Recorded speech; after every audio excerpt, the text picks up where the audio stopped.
பீஸான அமெரிக்க கடற்படை. ஈரானின் துறைமுகங்களை அமெரிக்க கடற்படை முற்றுகையிட்டிருப்பதாக ட்ரம்ப் அறிவித்திருந்தார். எனவே ஈரான் நோக்கி எந்த கப்பலும் போக முடியாது, அங்கிருந்து எந்த கப்பலும் வர முடியாது என்று சொல்லியிருந்தார். ஆனால் ஈரானின் பெரிய எண்ணெய் டேங்கர் கப்பல் ஒன்று ஹார்முஸ் நீரிணையை கடந்து ஈரானின் இமாம் கமேனி துறைமுகத்தை நோக்கி சென்றுள்ளதாக ஈரானிய ஊடகங்கள் செய்தி வெளியிட்டுள்ளன. இது அமெரிக்க கடற்படையின் மிகப்பெரிய பலவீனத்தை காட்டுவதாக விமர்சிக்கப்படுகிறது. என்னப்பா நீ நான் தான் எல்லாம்னு சொன்ன, இப்போ உன்னுடைய கடற்படையை மீறி ஈரான் கப்பல் போயிருக்கு என்று சர்வதேச அளவில் ட்ரம்பை பலரும் கேள்வி எழுப்பி வருகின்றனர். ஈரானின் பொருளாதாரத்தை முடக்கி திக்கு முக்காட செய்ய வேண்டும் என்பது ட்ரம்பின் பிளான்.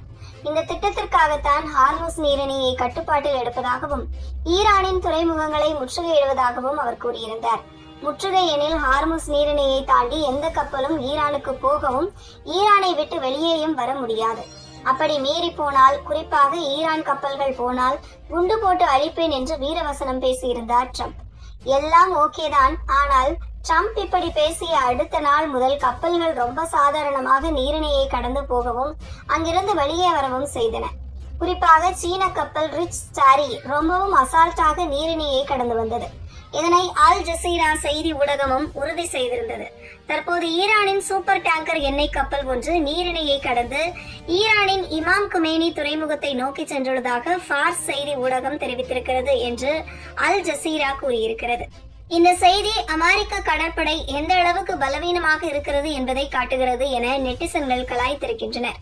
குறிப்பாக ட்ரம்பின் அறிவிப்பை கேலி செய்து வருகின்றனர். நிலைமை ஒரு பக்கம் இப்படி இருக்க, மறுபக்கம் அமெரிக்கா ஆயிரக்கணக்கான வீரர்களை மத்திய கிழக்குக்கு அனுப்ப இருக்கிறது என வால் ஸ்ட்ரீட் ஜேர்னல் கூறியிருக்கிறது.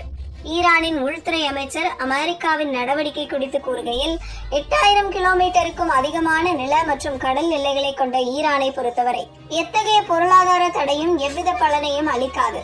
இறக்குமதி மற்றும் ஏற்றுமதி நடவடிக்கைகளை எளிதாக்கும் வகையில் சுதந்திர வர்த்தக மண்டலங்கள் உள்ளிட்ட பிற வழிமுறைகளை செயல்படுத்தி வருகிறோம் என்று கூறியிருக்கிறார்.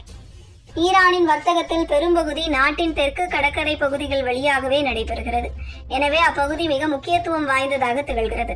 இக்காரணத்தால் கடற்கரை பகுதிகள் மட்டுமின்றி வளைகுடா பகுதி, ஓமன் கடல் மற்றும் ஹார்முஸ் நீரிணை ஆகிய இடங்களிலும் பாதுகாப்பு முழுமையாக உறுதி செய்யப்படுவதை உறுதி செய்ய தங்களால் இயன்ற அனைத்து நடவடிக்கைகளையும் மேற்கொள்வோம் என்று ஈரானிய ராணுவம் அறிவித்துள்ளது.